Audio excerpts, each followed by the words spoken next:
پیسے نہیں ہیں آپ کے پاس تو ان لوگوں کو دیکھو جن کے پاس اتنے بھی نہیں ہیں. ایک صاحب کا فون آیا 5 سال سے بے روزگار ہوں, گھر میں بھی صلواتے ہیں, باہر بھی صلواتے ہیں, ٹینشن میں. میں نے کہا بھائی جان گھر تو ہے نا, چلو صلواتیں سننے کو مل رہی ہیں لیکن گھر والوں نے نکالا تو نہیں نا, چھت تو ہے نا. یہ جو فٹ پاتھوں پہ پڑے ہوئے ہیں نا, ان کے پاس رات گزارنے کے لیے چھت میسر نہیں ہے. میں نے کہا گھر میں ناشتہ بھی مل رہا ہے, دوپہر کھانا بھی مل رہا ہے, صلواتیں سنانے کے بعد مل رہا ہے لیکن مل رہا ہے نا. ٹھیک ہے, اور صلواتیں باپ دادا کی طرف سے مل رہی ہیں نا, کوئی یہ تھوڑی کہ پڑوسی سنا رہے ہیں, وہ تو اپنے لوگ ہیں. تو اس لیے میں لوگوں سے 2 باتیں لازمی کہتا ہوں کہ ہسپتالوں میں بیماروں کو جا کے دیکھا کرو, جو خطرناک بیمار پڑے ہوئے ہیں نا, کوئی فالج میں نظر آئے گا, کوئی ڈائلسس پہ ہوگا, کوئی کیا عجیب عجیب آپ کو بیمار نظر آئیں گے. دوسرا, عیدی سینٹر کے مردہ خانے چکر لگا لو آج اس لیے کہہ رہا ہوں کہ پھر اگلے ہفتے تک بھول جاؤ گے. یہاں سے جب بیان کے لیے جاؤ نا, بیان سے فارغ ہو کے, تو عیدی سینٹر کے مردہ خانے کو ذرا ٹچ کرتے ہوئے. قبرستان میں تو اصل میں اس لیے عبرت نہیں ہو رہی, وہ مردہ تو نیچے چلا گیا نا, نظر تو آ نہیں رہا وہ. جب آپ عیدی سینٹر کے مردہ خانوں میں جاؤ گے تو بڑے بڑے فنٹر آپ کو برف کی سیلوں پہ لیٹے ہوئے نظر آئیں گے. بڑی امیدیں تھیں, ہم یہ کریں گے, ہم یوں کریں گے, ایسا کریں گے. فی الحال بحریہ ٹاؤن میں 3 پلاٹ تو لے لیے, ایک اور ہو جائے, طارق روڈ کی 2-4 دکانیں بھی ہو جائیں, ذرا آباد علاقہ ہے, اور دوسری شادی بھی ہو جائے. مفتی صاحب کے بہت سارے ہم نے بیانات سن لیے, اور پھر ایک سر دبائے گی, دوسری پاؤں دبائے گی. ٹھیک ہے نا. ایک صاحب مجھے کہنے لگے میں دوسری شادی کا سوچ رہا ہوں کیونکہ میرے گھر میں بیگم جو ہے نا وہ کام کاج کرتی ہے, میری خدمت, تو کپڑے وپڑے استری نہیں ہوتے, تو ایک اور آ جائے گی تو اس کا کام کیا ہو جائے گا, ہلکا ہو جائے گا, وہ استری کر دے گی یہ گھر کے. میں نے کہا میرا خیال ہے کوئی مریخ سے آیا ہوا آدمی ہے بھائی تو, کیونکہ اس زمین میں لوگ اس طرح کی باتیں, نارمل آدمی اس طرح کی باتیں نہیں کرتا. مریخ سے آیا ہوا ہوگا کہیں سے, اس کو پتہ ہی نہیں زمین میں. میں نے کہا تو کر کے تو دیکھ. کہہ رہے ایک روٹی پکائے گی, دوسری سالن پکائے گی. میں نے کہا ایک روٹی سے, جس بیلن سے روٹی پکاتی ہے نا, ایک اس بیلن سے تیرا سر دھونے گی, اور دوسری جس چمچے سے کھانا پکاتی ہے اس چمچے سے وہ چمچہ تیرے سر پہ چلائے گی. تو آپ کہتے ہو یا تو کبھی ترغیب دیتے ہو کبھی ڈراتے ہو. تو میں ترغیب دیتا ہوں مگر اس نیت سے نہیں کہ ایک پاؤں دبائے گی تو ایک کھانا پکائے, یہ نہیں ہوگا. ہو سکتا ہے دونوں کو ہوٹل سے کھلانا پڑے لا کے, کہ تم چپ کر کے بیٹھ جاؤ, لڑو نہیں خدا کا واسطہ, کھانا میں پکاؤں گا. تو یہ سب چیزیں یہ سوچ کے کرنے کا کہتا ہوں میں. تو خیر, تو دو چیزیں, اور بھی بہت ساری چیزیں اس میں. بنیادی چیز کیا ہے, بیماروں کو دیکھو, معذوروں کو دیکھو. میں ایک واقعہ سنایا میں نے پچھلے ہفتے, پتہ نہیں یاد نہیں مجھے سنایا یا نہیں سنایا. ابھی میں سفر تھا میرا اسلام آباد میں, تو وہاں ہمارے ایک جاننے والے ملے. انہوں نے وہاں اسلام آباد میں ایک بہت بڑے تاجر ہیں, بہت بڑے تاجر ہیں, کروڑوں روپے کا بزنس ہے ان کا. ان کا واقعہ سنایا کہ جوانی میں اس آدمی کی آنکھوں کی بینائی چلی گئی. کوئی بیماری ہوئی ہے, بس ایک دم بینائی چلی. ہو جاتا ہے بعض دفعہ, کوئی ایسا اٹیک ہو جاتا ہے. وہ بیچارہ علاج کرا کے تھک گیا, اس کی بینائی واپس نہیں آئی. تو انہوں نے بتایا کہ وہ ایک دن نیچے نا اسلام آباد میں وہ بنگلہ ہے اس کا جہاں وہ رہتا ہے, نیچے ایک شکرکندی بیچنے والے نہیں ہوتے, کندھے پہ رومال ہے, شکرکندی بیچ رہے ہیں, شکرکندی نہیں سوری, یہ جو بھٹا بیچ رہے ہوتے ہیں نا, دانے, مکئی کے دانے بیچ رہا تھا. کہہ رہے ہیں اس نے اپنے دوست سے کہا اس مکئی کے جو دانے بیچ رہے ہیں نا, آواز آئی نا اس کی, تو اس کو جا کے بولو کہ یہ جب ان اسلام آباد کے بنگلوں میں گھومتا ہوگا احساس کمتری کا شکار ہوتا ہوگا کہ یار میری ایک ریڑھی, مکئی کے دانے, اور میں کیا کتنی ایک اس پہ 5 روپے بچا لیتا ہوگا زیادہ سے زیادہ ہے بھائی. تو میں غریب آدمی ہوں اور یہ کتنے بڑے بڑے لوگ ہیں جن کے بڑے خوبصورت بنگلے, اور میں ایسا غریب. تو اس نے جس کی آنکھوں کی بینائی چلی گئی نا, اس نے کہا اپنے دوست سے کہ اس کو جا کے بتاؤ کہ تو اپنی آنکھیں مجھے دے دے اور میرا بنگلہ لے لے, اور یہ بھٹے کی ریڑھی کس کو پکڑا دے, مجھے پکڑا دے, میں اس پہ راضی ہوں. یعنی اگر یہ قدرت میں ممکن ہے, بہت مشکل ہے بات سمجھانا. یعنی اس کو بتایا کہ اس کو سبق دلاؤ کہ احساس کمتری کا شکار ہونے کی تجھے ضرورت نہیں ہے, تو مجھ سے زیادہ مالدار ہے, میں اپنی پوری دولت بیچنے کے لیے تیار ہوں اگر مجھے کہیں سے بینائی میری واپس لوٹ آئے. یعنی اگر قدرت مجھے یہ آپشن دے کہ بھائی تو اس مکئی بیچنے والے کی جگہ ریڑھی میں صدائیں لگا رہا ہے دھوتی پہن کے اور پھٹے پرانے کپڑے پہن کے گھوم رہا ہے, ہم تجھے اس کی جگہ لے آتے ہیں لیکن آنکھیں مل جائیں گی, اور اس کو بنگلے میں لا کے بٹھا دیتے ہیں لیکن آنکھیں اس سے چھین لیں گے, تو سیٹھ نے کہا کہ اس کو بولو کہ میں اس پہ راضی ہوں لیکن تو اس پہ راضی نہیں ہوگا. تو اس لیے اللہ نے تجھے مجھ سے زیادہ نعمتیں دی ہیں. تو بھائی شکر کرنا سیکھو اللہ کے بندو. آج ناشکری بہت ہو رہی ہے. ہمارے حضرت مفتی رشید احمد صاحب رحمہ اللہ تعالی, بہت دفعہ یہ واقعہ سنا ہے, بس مختصر بتاؤں گا. 60 سال کی عمر تک انتہائی غربت میں وقت گزارا انہوں نے, انتہائی غربت, اور دارالعلوم کورنگی کے شیخ الحدیث تھے, جو سب سے بڑا عہدہ ہوتا ہے. یہ جو لوگ آج مولویوں کو صبح شام برا بلا کہتے ہیں نا, ان اکابر نے, ان مولویوں نے اس طرح پیٹ کاٹ کے دین کو بچایا ہے. سمجھ رہے ہو, پیٹ کاٹ کاٹ کے, اتنے بڑے بڑے عہدوں پہ بھی تنخواہیں نہیں ہیں, ایسے پیٹ کاٹ کے دین کو بچایا ہے. تو حضرت فرماتے ہیں کہ ہمارے پاس صبح ناشتے میں انڈا خریدنے کے پیسے نہیں ہوتے تھے, روزانہ دال. ایک دن ایک مہمان نے کہا کہ آپ کے جب بھی آؤ دال ہی پکی ہوئی ہوتی ہے. حضرت فرماتے ہیں ہم نے تو کبھی سوچا بھی نہیں تھا روزانہ دال کھاتے ہیں. اس نے کہا کہ روز دال پکی ہوئی ہوتی ہے. تو حضرت نے فرمایا, میں نے کہا حلال اتنا ہی ملتا ہے. حلال کیا ہے, اتنا ہی ملتا ہے. تو حضرت فرماتے ہیں اس کے بتانے سے ہمیں خیال آیا کہ واقعی ہم اتنے دنوں سے دال کھا رہے ہیں. آپ کہہ سکتے ہیں وہ غریب گھر میں پیدا ہوئے ہوں گے, ایسا نہیں ہے.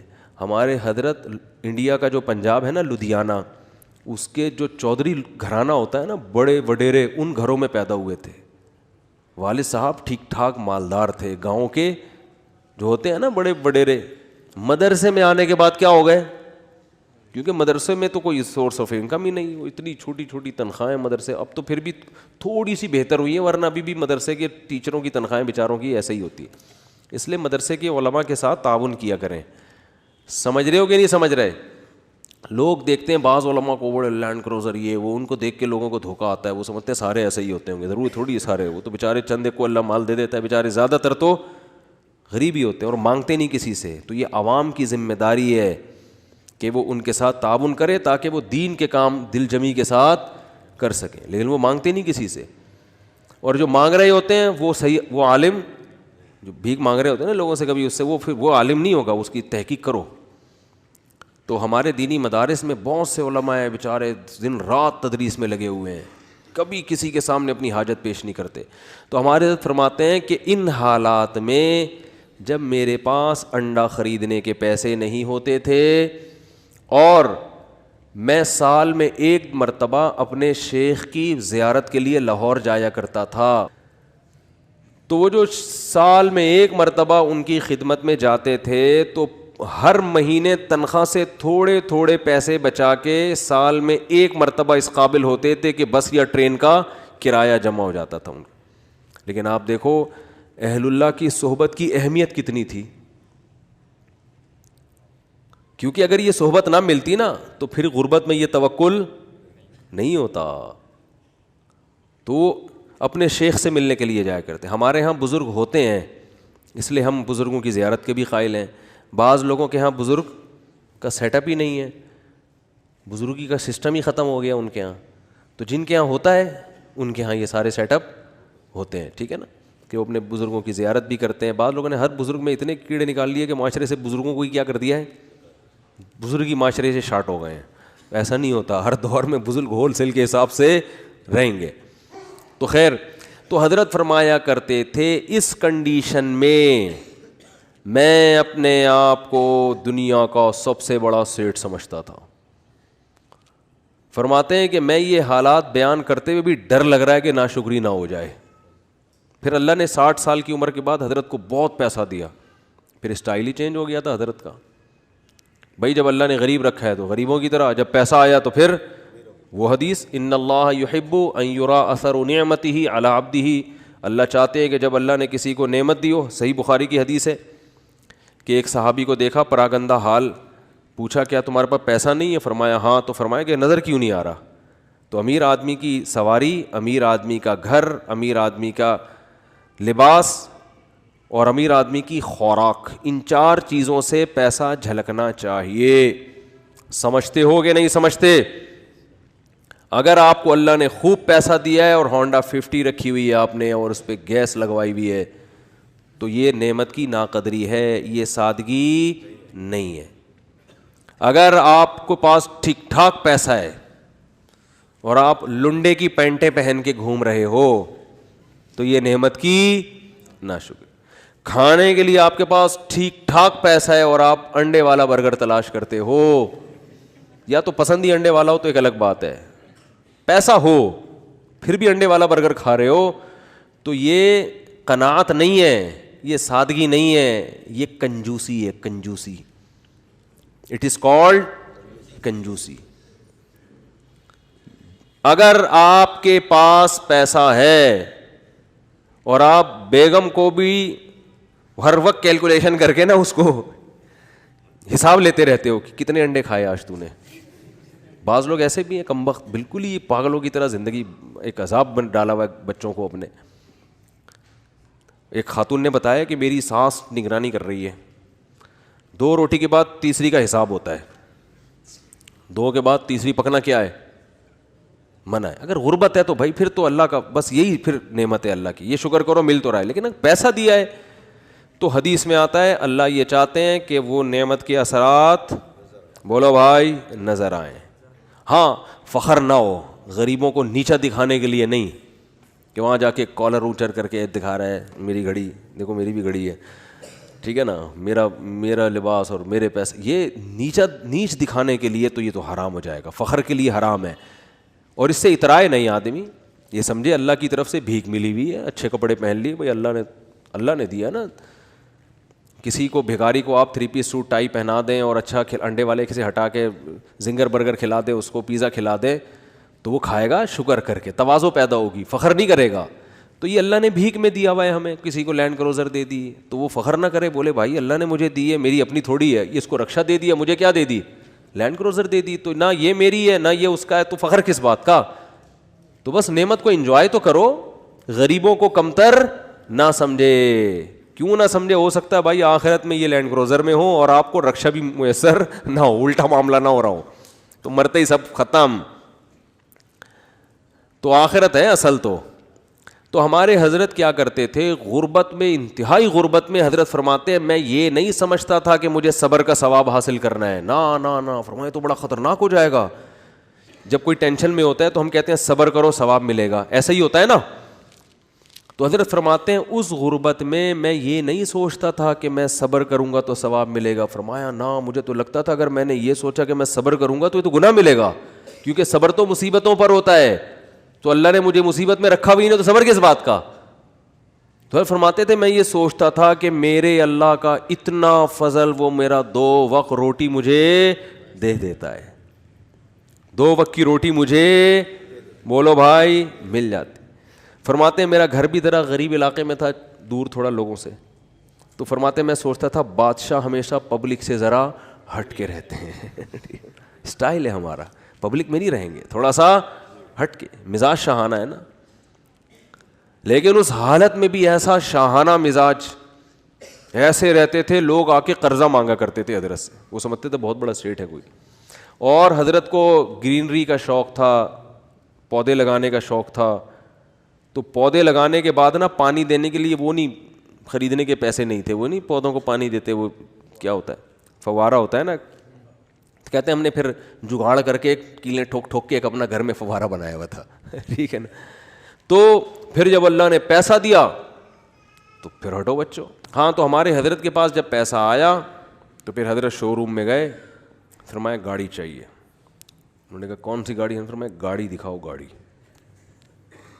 جس کو کیا کہہ سکتے ہو، لوگ بولیں کہ یہ کیا ہے، لوگوں میں فخر کے لیے نہیں، اپنے سکون کے لیے. تو پھر حضرت نے کویت کے شہزادے سے گاڑی خریدی تھی معذرت کے ساتھ. کس سے گاڑی خریدی؟ اپنا گھر نہیں بنایا، اس لیے کہ فرمایا کہ میری عمر اب 65 سال ہو گئی، اپنا ذاتی گھر کا کیا کرنا ہے میں نے، بچے اسٹیبل ہیں, ان کے لیے بھی کوئی پراپرٹی بنانے کی ضرورت نہیں ہے, سب اچھا ان کی جاب بھی ہو گئی تھی بچوں کی, مدینہ یونیورسٹی چلے گئے تھے, تو ضرورت ہی نہیں ہے. انہوں نے کہا کوئی ضرورت ہی نہیں ہے گھر بار بنانے کی, تو گاڑی خریدو اچھی, گاڑی کی استعمال میں آ رہی ہے. لیکن ہمارے یہاں 65 سال میں پیسہ آئے تو سب سے پہلے ٹینشن کیا ہوگی, یار آج تک ذاتی گھر نصیب نہیں ہوا, کیا ہونا چاہیے اب, ابے اب تو پیسہ آیا 10-15 سال رہ گئے, کھا لو یار بیٹھ کے, اچھا کھا لو. ساری ٹینشن لے کے بحریہ ٹاؤن میں مکان کی فکر میں لگا دے گا وہ. یعنی پیسہ آنے کے بعد ٹینشن ختم ہونے کے بجائے بڑھ جاتی ہے ٹینشن. تو پھر آخر میں جب بہت اللہ نے پیسہ دے دیا تو پھر حضرت نے اپنی اہلیہ کے لیے ایک فلیٹ خرید لیا تھا کہ میرے انتقال کے بعد ان کے لیے پاس کوئی کیا ہو ٹھکانہ. خود نہیں شفٹ ہوئے اس میں کہ میں جب انتقال ہو جائے گا تو یہ یہاں رہ لیں گی. وہ اللہ نے اتنا دے دیا, انہوں نے کہا چلو ایک فلیٹ ان کے لیے لے لیتے ہیں, دنیا سے جانے کے بعد ان کے پاس کیا ہوگا, ایک ٹھکانہ ہو جائے گا. تو آسان زندگیاں ان لوگوں نے گزاریں. تبھی جب بھی ان کے پاس جاؤ, جب غربت میں تو بھی خوش, پیسہ آیا تو بھی خوش, ایک جگہ بہت پیسہ ڈوب گیا تو کاروبار میں لگایا تو بھی خوش. اتنی سی کہتے ہیں نا پیشانی پہ کوئی لکیر آ جائے نا کہ اتنا. اور اس دور میں جن لوگوں نے اس کاروبار میں پیسہ لگایا تھا ان میں بہت سے ہارٹ اٹیک سے مر گئے تھے.